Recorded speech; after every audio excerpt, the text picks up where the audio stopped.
programa Mercado e Ação, sempre às 22 horas e 30 minutos das terças-feiras, no canal 6 da NET, com reprise às quintas, 23 horas e 30 minutos, e ao sábado às 8 horas da manhã. Recebe-se nosso bom amigo, novamente no nosso programa, nos brindando com a presença, Jerônimo Lima, consultor de estratégia de negócios, pós-doutorado pela Universidade do Texas.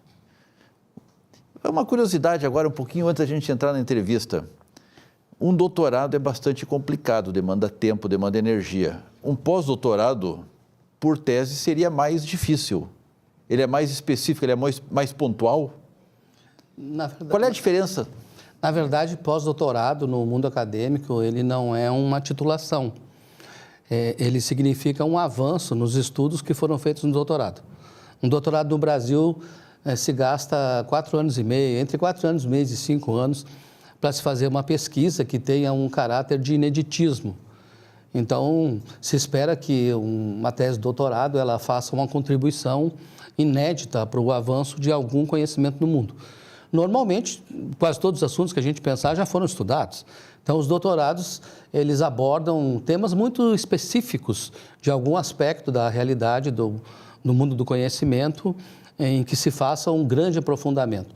O pós-doutorado, na verdade, é um avanço desses estudos, uma extensão do que foi feito no doutorado, com um aprofundamento um pouco diferenciado, ainda maior da pesquisa. Um pós-doutorado leva, em média, 1 ano. Então, eu te diria que é muito mais fácil fazer um pós-doutorado. É o contrário da minha percepção. Ao contrário do que se pensa, um pós-doutorado é mais simples do ponto de vista do tempo. Não tem aula, né? É só a pesquisa propriamente dita. E o que se faz, então, é um aprofundamento. A minha tese de doutorado, hoje como é que funcionam as teses de doutorado? Como se exige um certo ineditismo, e qualquer campo de estudos ele é praticamente esgotado em si mesmo, os doutorados eles abordam interligação de saberes. Então, meu doutorado, por exemplo, teve uma parte do conhecimento que era em administração, meu doutorado foi em administração, mas uma parte de conhecimento em sociologia, porque eu estudei um assunto chamado comunidades de prática, que é da área de gestão do conhecimento, mas vem da sociologia originalmente, e uma parte na área de computação, porque eu estudei especificamente comunidades de prática e empresas intensivas em conhecimento, notadamente as de computação. Então, a gente interliga 3 saberes, no meu caso, administração, computação e sociologia. Aí sim a gente encontra um campo de estudos inexplorado, onde há uma brecha de estudos que um pesquisador pode analisar. Essa interligação é um caminho, é um campo fértil. Eu te diria o seguinte, que hoje em dia não se consegue fazer inovação sem interligação de saberes. A gente não consegue mais inovar num campo de estudo único. Então, empresas que não investem em prospectar conhecimentos diferentes daquelas com os quais ela lida no seu dia a dia, estão fadadas a morrer na mesmice.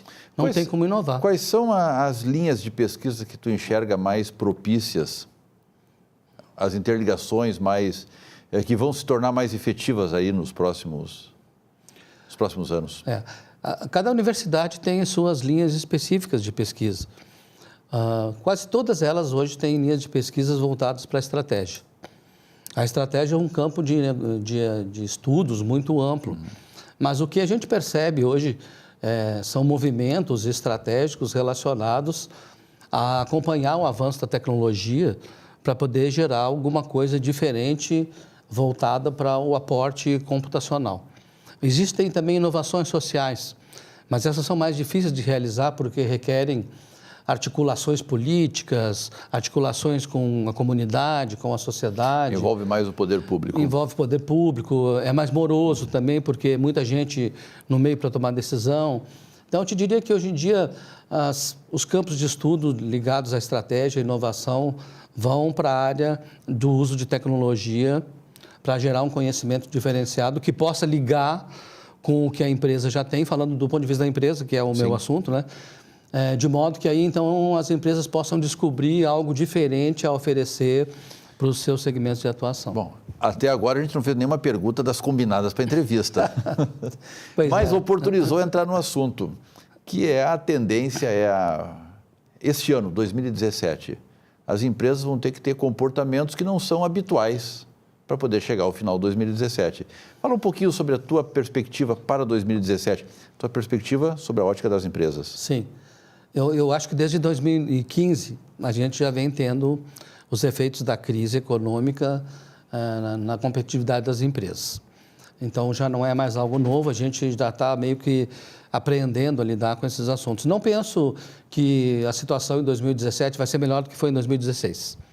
Não vejo isso. Eu não sou economista, mas eu estudo, né, e analiso o que os economistas falam. De setembro até o final de dezembro, assisti 3 palestras de economistas bem renomados do Brasil e nem eles sabem qual é o futuro do nosso país, do ponto de vista político, institucional e, por consequência, econômico. Então, uns dizem, por exemplo, que o presidente Temer não dura até abril. Se isso realmente acontecer... Não ia durar até novembro também. Não ia durar até novembro, agora não dura até abril, então a gente vai ter que ter uma nova eleição. Isso cria uma instabilidade muito ruim para a economia. Ninguém faz nada, fica todo mundo à espera, porque os investimentos internacionais só vêm para cá quando sentem que o país tem uma certa estabilidade. Sim, segurança. Não se sentem seguros o suficiente para investir num lugar onde a gente não sabe se aquilo vai dar retorno. Então, eu acredito que 2017 ainda vai ser um período em que todo mundo tem que ficar com precaução, não só nas empresas, né? Eu vejo pela minha casa, né? Eu tenho um filho de 20 anos e nós fizemos algumas combinações domésticas. Cortei as teleentregas, reduzi nossos planos de celulares. Nós não olhamos TV, muito raramente a gente olha TV, porque a gente olha tudo na internet.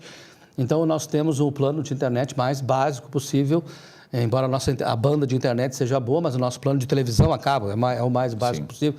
Então, isso vai desde a administração das famílias, não é nada, nós estamos com 12 milhões de desempregados. São quantas famílias aí envolvidas nisso? Esse pessoal não tem mais plano de saúde. Não tem mais como fazer poupança de nada.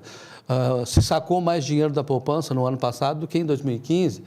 Então, tem toda uma movimentação das estruturas das famílias que depois, é claro, vai ser acompanhada pela movimentação das empresas. Hoje eu estive num restaurante, estava conversando com o proprietário, como é que está o movimento, como é que está acontecendo, o que tu está vendo?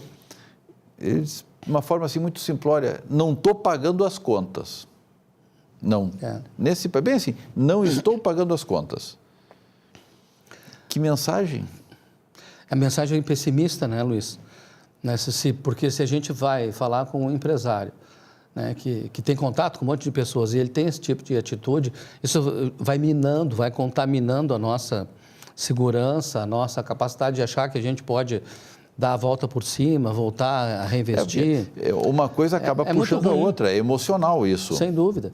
E eu agora, no final do ano, fui comprar presentes no shopping, só para o meu filho, meu pai e minha mãe. E eu vi as lojas quase vazias. Nos natais anteriores, a gente via um movimento grande. Eu vi que o varejo vendeu 4% menos que o ano retrasado. Então, tu imagina lá na indústria, o baque disso. Vai contaminando em cadeia, a gente não... 4% na indústria é uma monstruosidade. Imagina o reflexo disso no PIB do país, né?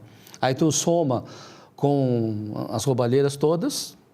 Eu vi também um economista ano passado na televisão dizendo que os escândalos que a gente tem visto na TV somam, na verdade, o nosso PIB inteiro, 3 trilhões e meio de reais de falcatruas que foram desviados porque devia ser investido em infraestrutura, saúde, segurança. Tem um outro aspecto na falcatrua, tem um outro aspecto ainda que pouca gente deixa de considerar, mas o valor, não só, a gente mede o valor que foi roubado, o valor de...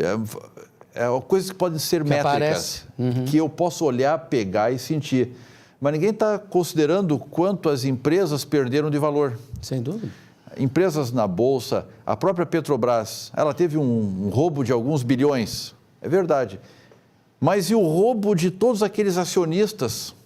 Isso não está somado. E não está somado em empresa nenhuma. Não, e a cadeia de fornecedores, né? Porque todo mundo atua numa cadeia em seu segmento. Então, tu imagina a cadeia de sistemistas da Petrobras, o impacto que isso deu na empresa. A própria IESA aqui demitiu meia cidade. Meia cidade. Então, o impacto disso na região sul do estado, que já é pobre.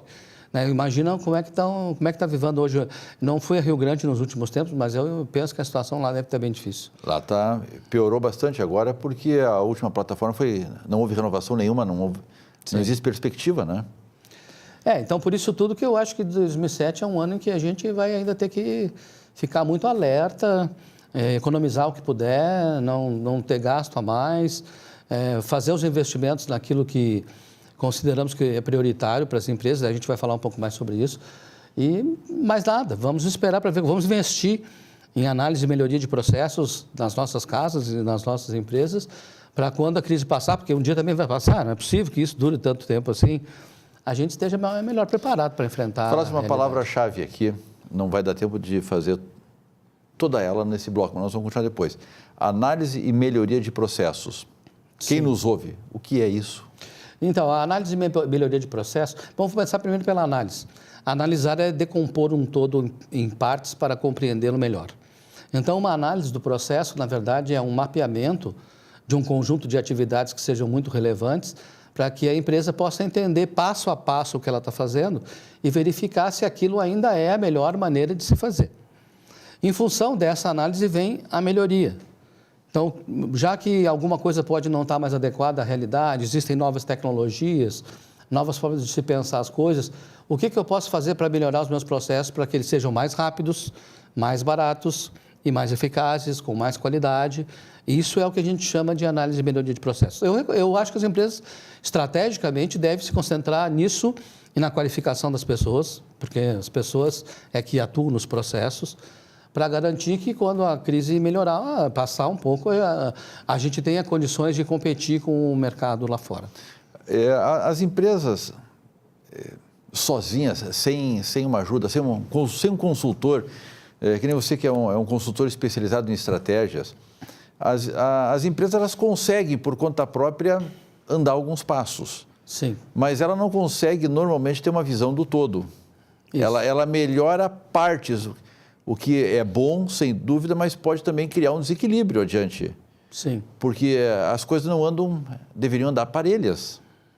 Na verdade, as empresas olham muito para dentro e às vezes se esquecem de olhar um pouco para fora. Elas olham para o olho do dono. Isso. O que ele enxerga é o que a empresa enxerga. E nem sempre a formação do dono ou a formação do dirigente é suficientemente abrangente para ele entender todo o contexto da economia em que a empresa está inserida. Então, é sempre bom ter uma ajuda externa. Não precisa ser necessariamente com consultores, mas, por exemplo, eu vejo muitas empresas mandando seus gestores para fazer MBA em universidades que sejam de boa reputação.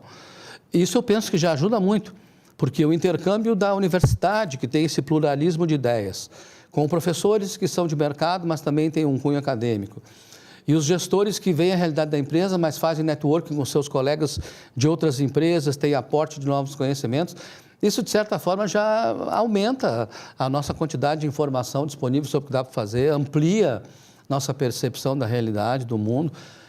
Os consultores também são úteis, né? É a minha carreira. Eu sou o mais antigo consultor do Rio Grande do Sul em atividade. Eu fiz 25 anos de consultoria o ano passado. E tu não parece tão velho. Pois é, eu tenho 52 anos. Vamos fazer uma pequena pausa. Tá bem. O nosso produtor já nos intimou aqui. Retornamos num instante.